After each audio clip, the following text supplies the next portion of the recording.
अस्सलाम वालेकुम वरहमतुल्लाह। My name is Mohammad हारून। बेटा, जैसे कि हमने लास्ट लेक्चर के अंदर क्लासिफिकेशन ऑफ कॉर्डेट इसको हमने डिस्कस कर लिया था और उस लेक्चर के अंदर हमने देखा था कि कॉर्डेट को हम फर्दर दो ग्रुप्स के अंदर डिवाइड कर रहे थे, प्रोटो कॉर्डेट और यू कॉर्डेट। प्रोटो कॉर्डेट को हमने फर्दर दो जो सब फाइलम है उसके अंदर हमने डिवाइड किया था। फर्स्ट वन है हमारे पास यूरो कॉर्डेटा और सेकंड वन है सिफेलो कॉर्डेटा। तो आज हमने प्रोटो कॉर्डेट के जो दो सब फाइलम है इसको आज हमने डिटेल से डिस्कस करना है। इंशाल्लाह नेक्स्ट लेक्चर के अंदर हम यू कॉर्डेट को डिस्कस करेंगे। तो स्टार्ट करते हैं यूरो कॉर्डेटा। फर्स्ट सब फाइलम है प्रोटो कॉर्डेटा का बेटा। तो यूरो कॉर्डेटा को ये नाम क्यों दिया गया बेटा? ये जो लफ्ज़ है ना यूरो, यूरो का मतलब है यहाँ पर टेल, और कॉर्डेट जो लफ्ज़ है कॉर्डेट इसलिए हम इस्तेमाल करते हैं कि वो तमाम के तमाम ऑर्गेनिज़म जिनके अंदर नोटोकॉर्ड मौजूद हो, तो ऐसे जानदारों को हम कॉर्डेट्स कहते हैं। तो यहाँ पर अगर हम इन दोनों के मतलब को कंबाइन करें, यूरो कॉर्डेट का क्या मतलब बनेगा, क्योंकि इनके अंदर जो नोटोकॉर्ड है वो टेल के अंदर मौजूद होता है, तो अभी इसी वजह से हमने इसको नाम क्या दिया बेटा, यूरो कॉर्डेट का नाम दिया। क्लियर? तो इनके टेल के अंदर, एम्ब्रियोनिक स्टेज पर इनके टेल के अंदर बेटा आपको जो है वो नोटोकॉर्ड नज़र आता है, लेकिन जब ये अडल्ट स्टेज में जाते हैं तो अडल्ट स्टेज के अंदर इनके अंदर नोटोकॉर्ड ख़त्म हो जाता है। क्लियर? तो ये नाम हमने इसलिए दिया। अगर हम आगे फर्दर हैबिट और हैबिटेट की बात करें तो इनके जितने भी जानदार हैं ना वो सारे के सारे एक्सक्लूसिवली मैरीन हैं, समंदरों के अंदर पाए जाते हैं। ठीक है, चाहे वो ओशन है, चाहे वो हमारे सीज़ वगैरह हैं, समंदर वगैरह हैं, इनके अंदर आपको ये देखने को मिलते हैं, तो इसलिए एक्सक्लूसिवली मैरीन है ये। एक्सक्लूसिवली मैरीन हमारे टेक्स्ट बुक के अंदर सिर्फ और सिर्फ इकाइनोडर्म के लिए लफ्ज़ इस्तेमाल किया गया है, तो आप अपने ऑब्जेक्टिव को गलत नहीं करेंगे। उसको आपने जब भी ये एक्सक्लूसिवली मैरीन लफ्ज़ है ना तो फ़ौरन आपने उसको इकाइनोडर्म पे क्लिक करना है, वगरना अगर हम डिटेल में जाएँ तो हमारे पास यूरो कॉर्डेटा के मेंबर भी एक्सक्लूसिवली मैरीन होते हैं। इनके जो अडल्ट होते हैं बेटा वो सेसाइल होते हैं, यानी कि वो हरकत करने के काबिल नहीं होते। ठीक है, उनको हम सेसाइल कहते हैं। और अगर हम इनके लार्वा की बात करें तो इनके लार्वा फ्री स्विमिंग होते हैं, यानी कि वो हरकत कर सकते हैं। तो यहाँ से ये लफ्ज़ भी जहन में आ सकता है कि ये इनके जो लार्वा हैं, लार्वा ज़्यादा एडवांस हैं बनिस्बत अडल्ट के। क्लियर? अच्छा, इस इनकी बॉडी की अगर हम बात करें तो body is covered by tunic. ये बाहर वाला कवर है जो इनकी बॉडी को सराउंड कर रहा है, जिसको हम ट्यूनिक कहते हैं। और जो ये कवर है ना ट्यूनिक, आगे एक केमिकल है जिसे हम कहते हैं ट्यूनिसिन। ट्यूनिसिन जो सेलुलोज लाइक मटेरियल है, सेलुलोज लाइक मटेरियल जिसे हम ट्यूनिसिन कहते हैं, इससे ये ट्यूनिक बना हुआ है। तो इसलिए क्योंकि ये ट्यूनिक से मिलकर बने हुए हैं तो हम इनको दूसरा नाम देते हैं ट्यूनिकेट। ट्यूनिकेट अक्सर ये शॉर्ट क्वेश्चन के लिए ये सवाल आ जाता है, why urochordates are called tunicates, क्योंकि इनकी बॉडी जो है वो ट्यूनिक की बनी हुई है, तो इसलिए इनको ट्यूनिकेट्स का नाम दिया जाता है। इनके अडल्ट्स के अंदर नोटोकॉर्ड जो है वो एब्सेंट है, लेकिन अगर हम लार्वल स्टेज की बात करें तो लार्वल स्टेज पर इनके अंदर नोटोकॉर्ड मौजूद होती है। ठीक है, तो ये हमारे पास एक लार्वा है जो कि हमने ख़ास तौर पे हार्डमैनिया या एसिडिया, या जो हमारे पास यूरो कॉर्डेटा के जितने भी मेंबर हैं उनकी एक लार्वल स्टेज को मैंने यहाँ पर ड्रॉ किया हुआ है। यहाँ पर इस डायग्राम के अंदर आपको नज़र आ रहा है फेरेंजियल गिल स्लिट्स भी हम ये कहते हैं, या फेरेंजियल गिल्स मौजूद हैं। और इसके अलावा ये नेक्स्ट वन जो स्ट्रक्चर है बेटा वो है हमारे पास नर्व कॉर्ड, और ये जो रॉड लाइक स्ट्रक्चर आपको नज़र आ रहा है ये हमारे पास नोटोकॉर्ड है। क्लियर? तो इनके पास नोटोकॉर्ड भी मौजूद है, नर्व कॉर्ड भी मौजूद है, फेरेंजियल गिल्स भी मौजूद हैं। तो यही तो हमारी शर्तें थी, कॉर्डेट्स को कॉर्डेट्स हमने क्यों नाम दिया था, यही ये उनके बेसिक फीचर थे। और ये सिर्फ लार्वल स्टेज पर इनके अंदर देखने को मिलते हैं। ठीक है, क्योंकि लार्वल स्टेज पर हमारे पास ये सारे के सारे फीचर इनके अंदर मौजूद थे, तो इसलिए हमने इनको कॉर्डेट्स के अंदर रखा है। क्लियर? तो जबकि अडल्ट स्टेज में अगर हम बात करें तो अडल्ट स्टेज के अंदर इनके अंदर जो हमारे पास नोटोकॉर्ड है ये ख़त्म हो जाता है। और दूसरा यहाँ पर जो नोटोकॉर्ड की पोजीशन है, देखिए ये एनस है, ये माउथ है, और ये एनस से अगला जो बढ़ा हुआ हिस्सा है ना इसको हम क्या कहते हैं बेटा, टेल कहते हैं। तो यहाँ पर आपको टेल के अंदर ये नज़र आ रहा है नोटोकॉर्ड।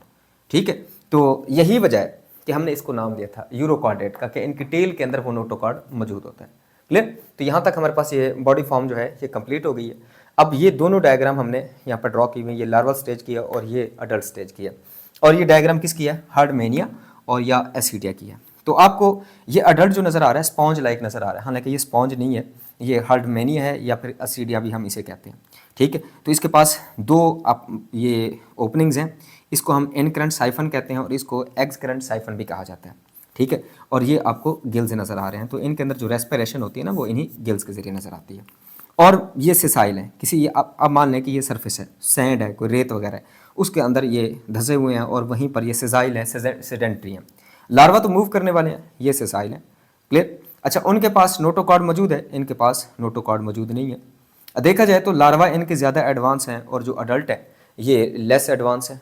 ठीक है, ऐसी एवोल्यूशन को हम कहते हैं रेट्रोग्रेसिव एवोल्यूशन। एवोल्यूशन के अंदर सिंपल ये होता है कि हमारे पास सिंपल स्टेज से कम्प्लेक्स स्टेज की तरफ जो जानदार है वो आगे मूव करता है, यानी सिंप्लिसिटी से कम्प्लेक्सिटी की तरफ हम जाते हैं। ऐसे हम एवोल्यूशन को कहते हैं प्रोग्रेसिव एवोल्यूशन।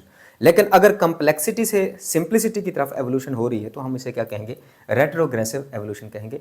इनके लार्वा तो मोर एडवांस है, लेकिन अगर हम इनके अडल्ट की बात करें तो ये लेस एडवांस है, तो इसलिए हम ऐसी एवोल्यूशन को कहते हैं रेट्रोग्रेसिव एवोल्यूशन। अच्छा बेटा, उसके बाद नेक्स्ट वन है सर्कुलेशन की। अगर हम बात करें या सर्कुलेटरी सिस्टम की बात करें यूरोकॉर्डेट के, तो इनके पास open type of circulatory system मौजूद होता है। और हमने ये काफ़ी बार ये डिस्कस किया है, open type of circulatory system वो होता है कि जिसके अंदर blood is not confined in blood vessels. तो यहाँ ब्लड जो है वो खून की नालियों में नहीं बहता, बल्कि खून की नालियाँ होती तो हैं लेकिन खून की नालियों से बाहर आकर आगे टिश्यू स्पेस के अंदर भर जाता है। तो ऐसा जो सर्कुलेटरी सिस्टम है हम इसको क्या कहते हैं बेटा, ओपन सर्कुलेटरी सिस्टम कहते हैं। तो इनके पास ओपन सर्कुलेटरी सिस्टम मौजूद होता है। उसके बाद अगर हम इनके अंदर एक्सक्रीशन की बात करें तो एक्सक्रीशन के लिए इनके पास न्यूरल ग्लैंड्स मौजूद हैं जो आगे क्या करेंगे, नाइट्रोजीनियस वेस्ट को बाहर एक्सक्रीट करेंगे। तो ये ऑब्जेक्टिव के लिए आप लोगों ने याद रखना है, न्यूरल ग्लैंड्स। क्लियर। और अगर हम इनके अंदर रिप्रोडक्शन की बात करें तो ये बाइसेक्शुअल होते हैं। बाइसेक्शुअल का मतलब ये हुआ कि इनके पास मेल और फीमेल जो ऑर्गन्स हैं वो एक ही जानदार के अंदर मौजूद हैं। तो एडल्ट मैंने कहा है कि ये लेस एडवांस होते हैं। फर्टिलाइजेशन की बात करें तो ये एक्सटर्नल फर्टिलाइजेशन शो करते हैं, एक्सटर्नल और इसके अलावा क्रॉस फर्टिलाइजेशन। अगर हम इनके डेवलपमेंट की बात करें तो इनके अंदर डेवलपमेंट बेटा ये इनडायरेक्ट डेवलपमेंट होती है। इनडायरेक्ट डेवलपमेंट यानी इनके अंदर आगे फर्दर लार्वा बनते हैं और ये इनके जो लार्वा होते हैं बेटा वो टैडपोल लाइक लार्वा इनके अंदर मौजूद होते हैं। क्लियर। तो ये कुछ फीचर्स थे जो कि हमारी कुछ बातें बुक से थी और इसके अलावा बाकी जो है वो डिटेल आपको शेयर कर दी है। तो साथ साथ ये सारे का सारा पूरा नॉलेज रखा करें कि इस ग्रुप के अंदर जितने भी जानदार आ रहे हैं उनके अंदर एक्सक्रीशन हो रही है, सर्कुलेशन कैसे हो रही है और उसका नर्वस सिस्टम। अगर हम इनके नर्वस सिस्टम की बात करें तो simple type of nervous system होता है। ठीक है बेटा। और कौन से फीचर इनके जो है वो वर्टिब्रेट से मिलते होते हैं और कौन से जो फीचर हैं वो इनवर्टिब्रेट्स की तरह के हैं। अब देखें इनवर्टिब्रेट की तरह के कैसे हैं। इनके अंदर वर्टिब्रेट के अंदर जो है वर्टिब्रो कॉलम होती है, इनके अंदर वर्टिब्रो कॉलम मौजूद नहीं है। और इनके अंदर अडल्ट स्टेज में नोटोकॉर्ड भी प्रेजेंट नहीं है, लार्वल स्टेज पर ही होती है। ठीक है। इसके अलावा अगर हम इनके नर्वस सिस्टम की बात करें तो वेल डेवलप नर्वस सिस्टम इनके अंदर देखने को नहीं मिल रहा। ठीक है, ये बिल्कुल सिंपल टाइप का इनके पास नर्वस सिस्टम होता है। तो ये बेसिक फीचर ऐसे हैं जो बिल्कुल कैसे नज़र आ रहे हैं, जो इनवर्टिब्रेट्स की तरह के नज़र आ रहे हैं। क्लियर। तो ये हमारे पास जो सब फाइलम है यूरोकॉर्डेटा, ये यहाँ तक कंप्लीट होता है। उसके बाद जो नेक्स्ट सब फाइलम स्टार्ट करने लगे हैं बेटा वो है हमारे पास सिफेलोकॉर्डेटा। सिफेलोकॉर्डेटा को ये नाम क्यों दिया, जो सिफेलो जो लफ्ज़ है ये हेड के लिए लफ्ज़ इस्तेमाल होता है और कॉर्डेट्स ज़ाहिर बात है ये आगे नोटोकॉर्ड के लिए लफ्ज़ इस्तेमाल होता है। ऐसे जानदार जिनके अंदर नोटोकॉर्ड मौजूद हो उनको हम क्या कहते हैं बेटा, कॉर्डेट्स कहते हैं। तो सिफेलोकॉर्डेट ये नाम क्यों दिया, क्योंकि इनके हेड पोर्शन की तरफ, टेल नहीं, वहाँ पर टेल पोर्शन की तरफ नोटोकॉर्ड मौजूद है और इधर हेड पोर्शन में चूंकि नोटोकॉर्ड मौजूद है तो इसलिए हमने ये नाम दे दिया सिफेलोकॉर्डेट का। ठीक है बेटा। उसके बाद अगर हम इनके हैबिट और हैबिटेट की बात करें, ठीक है, तो ये समुद्र में नज़र आएंगे। ये भी एक्सक्लूसिवली मैरीन होते हैं, आपको ज़्यादातर समुद्रों में नज़र आते हैं। और ये फ्री स्विमिंग होते हैं, यानी इनके अडल्ट स्टेज भी और इसके अलावा जो इनके लार्वा हैं वो सारे के सारे क्या होते हैं बेटा, ये फ्री स्विमर्स होते हैं। वहाँ पर हमने देखा था कि उनके जो अडल्ट हैं वो अडल्ट आपको जो है वो सेजाइल नज़र आते हैं, लेकिन यहाँ पर अडल्ट भी और लार्वा भी फ्री स्विमिंग होते हैं। तो कंपैरिजन करके चलना है हमने। अगर इनकी बॉडी की बात करें तो इनकी बॉडी जो है बेटा वो फिश लाइक होती है। उनकी बॉडी स्पॉन्ज की तरह की होती है और इनकी बॉडी किस तरह की होती है बेटा, फिश लाइक होती है और इनके पास मसल्स भी मौजूद होते हैं। ठीक है, मैं यहाँ पर एग्जाम्पल में एक एम्फियोक्सस लिया हुआ है जिसको हम लैंसलेट भी कहते हैं, लैंसलेट्स भी इनको कहा जाता है। ठीक है, और इसके अलावा इसको ब्रैंकियोस्टोमा भी कहते हैं, ब्रैंकियोस्टोमा, ये साइंटिफिक नेम है इसका। तीनों नाम आपको याद होने चाहिए, एम्फियोक्सस, साइंटिफिक नेम ब्रैंकियोस्टोमा और कॉमन नेम इसका क्या है बेटा, लैंसलेट है। ठीक है, तो ये हमारे पास ये लैंसलेट है या ब्रैंकियोस्टोमा है या फिर जो एम्फियोक्सस है, इसकी बॉडी जो है फिश लाइक है, यानी कि पॉइंटेड, यानी कि अगर आप देखें ना फिश की बॉडी को तो माउथ साइड पे भी और इसके अलावा जो उसकी टेल साइड होती है पॉइंटेड होती है, नोकदार होती है। तो इनके अगला हिस्सा भी इनका नोकदार होता है और बैक साइड से भी ये नोकदार होते हैं, ठीक है। कोई भी ऐसी चीज़ जो जिसका फ्रंट साइड और इसके अलावा जो बिल्कुल बैक साइड है वो नोकीली हो, तो हम ऐसी बॉडी को कहते हैं जनाब, ये है हमारे पास पॉइंटेड बॉडी, ठीक है। तो ये फिश लाइक इनकी बॉडी होती है, क्लियर। अच्छा, अब इसके अंदर आपको ये वाज़े नज़र आ रहा है कि एक तो ये काउडल फिन्स मौजूद हैं, काउडल फिन्स हैं जो कि फ़िश की तरह के होते हैं। टेल साइड पे जो फिन्स मौजूद होते हैं उनको काउडल फिन्स कहते हैं।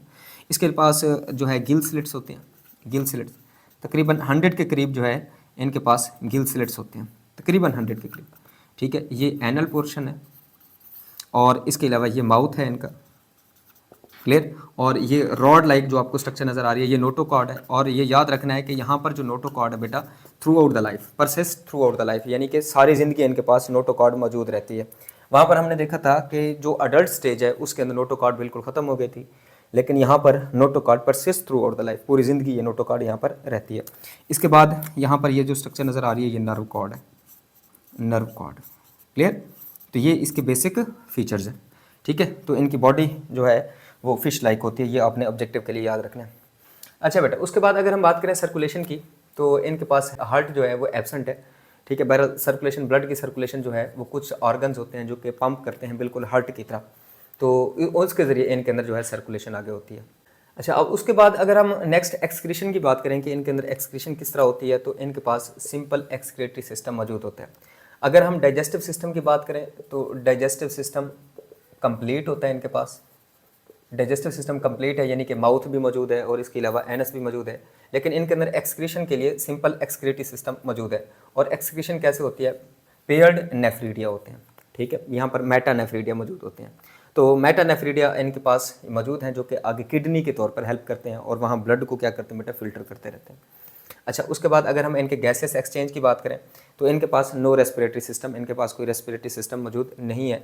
तो जनरल बॉडी सरफेस के ज़रिए, ठीक है, अपनी बॉडी सरफेस के ज़रिए ये क्या करते हैं, गैसेस एक्सचेंज करते हैं। तो ये पॉइंट आपने याद रखना है, नो रेस्पिरेटरी सिस्टम, पास कोई रेस्पिरेटरी सिस्टम मौजूद नहीं है। तो गैसेस एक्सचेंज कैसे होगा बेटा, जनरल बॉडी सरफेस के ज़रिए होगा, क्लियर। अच्छा, उसके बाद अगर हम इनके नर्वस सिस्टम की बात करें तो नर्वस सिस्टम इनमें सिंपल होता है, सिंपल टाइप का नर्वस सिस्टम होता है और सिंपल ब्रेन मौजूद है, ठीक है। और इनके पास नो सेंस ऑर्गन, अगर सेंस ऑर्गन है भी तो सिंपल सेंस ऑर्गन्स मौजूद है, क्लियर। अच्छा, उसके बाद अगर हम रिप्रोडक्शन की बात करें तो ये यूनिसेक्सुअल है, यानी कि इसमें मेल और फीमेल सेपरेट होते हैं। और इनके पास क्रॉस या एक्सटर्नल फर्टिलाइजेशन होती है, यानी कि जो एग है उसको बाहर फीमेल की बॉडी से बाहर फर्टिलाइज किया जाता है। और डेवलपमेंट की बात करें तो ये इनके पास इनडायरेक्ट डेवलपमेंट होती है। इनडायरेक्ट डेवलपमेंट के अंदर क्या बनते हैं बेटा, लार्वा बनते हैं। और इनके जो लार्वा होते हैं वो फिश लाइक होते हैं, फिश लाइक इनके पास लार्वा मौजूद होते हैं। तो आपने यहाँ पर देखा कि प्रोटोकॉर्डेट्स जितने भी हैं सबके जो फीचर्स हैं वो सारे के सारे ऑलमोस्ट वर्टिब्रेट्स की तरह तो हैं ही हैं, लेकिन चंद इनके पास जो है एडवांसमेंट हमें देखने को नहीं मिली है। तो हम ये कह सकते हैं कि ये रेट्रोग्रेसिव इनके पास जो है एवोल्यूशन हो रही है, ख़ासतौर पे यूरोकॉर्डेट्स के अंदर। इनके अंदर फिर भी फीचर्स कुछ ना कुछ मौजूद होते हैं। तो ये हमारे पास फर्स्ट ग्रुप था प्रोटोकॉर्डेट। इंशाल्लाह नेक्स्ट लेक्चर के अंदर हमने यूकॉर्डेट्स को डिस्कस करना है। आज के लिए बस इतना ही है, इजाज़त दीजिए, अल्लाह हाफ़िज़।